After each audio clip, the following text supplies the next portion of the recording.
আজকে ভারতীয় আগরতলায় বাংলাদেশের ভারতীয় উপ হাই কমিশনে হিন্দুত্ববাদী কিছু উগ্র গোষ্ঠী সেখানে হামলা চালিয়েছে। আজকে যুব অধিকার পরিষদ কর্তৃক আয়োজিত বিক্ষোভ সমাবেশ শেষে আমরা বলতে চাই, এই ধরনের যদি কোনো হামলা কোনো বাংলাদেশি দূতাবাসে চালানো হয় তাহলে বাংলাদেশের জনগণ বসে থাকবে না।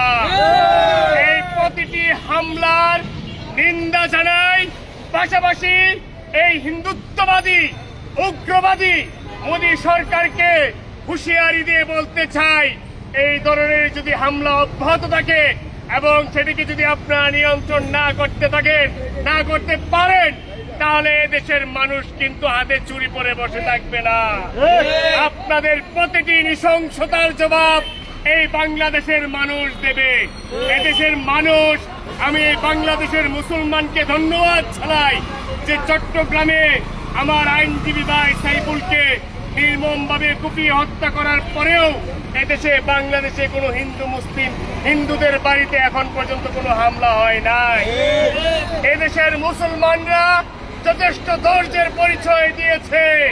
এই ধৈর্যের পরিচয় যদি আমরা দিতে পারি এবং যদি এই ধৈর্যের পরিচয়কে কোনোভাবে ভারতীয় আগ্রাসন যদি আমাদের উপর আবার আক্রমণ করে তাহলে আমরা বলতে চাই এদেশের মানুষ আপনাদেরকে কোনো অবস্থাতেই ছাড় দিবে না। সুতরাং আপনারা সতর্ক হন। এদেশের মুসলমানদের উপর যে কোনো ধরনের ভারতীয় আগ্রাসন এই দেশের 18 কোটি মানুষ সংঘবদ্ধভাবে ঐক্যবদ্ধভাবে রুখে দেবে ইনশাআল্লাহ। সর্বশেষ একটি কথাই বলতে চাই, এদেশের মানুষের সাথে অনেক বেইমানি করেছেন আপনারা।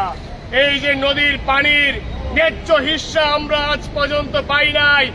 আমরা দেখেছি সীমান্তে কিভাবে পাখির মতো গুলি করে এদেশের মানুষকে ভারতীয় বাহিনী নির্মমভাবে হত্যা করেছে।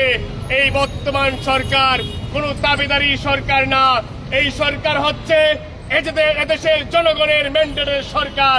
সুতরাং সীমান্তে হত্যা চালাবেন, এটি এদেশের মানুষ মেনে নিবে না। আপনারা অতি সত্বর আমাদের যে পানির ন্যায্য হিস্সা আছে সেটি বুঝিয়ে দিবেন।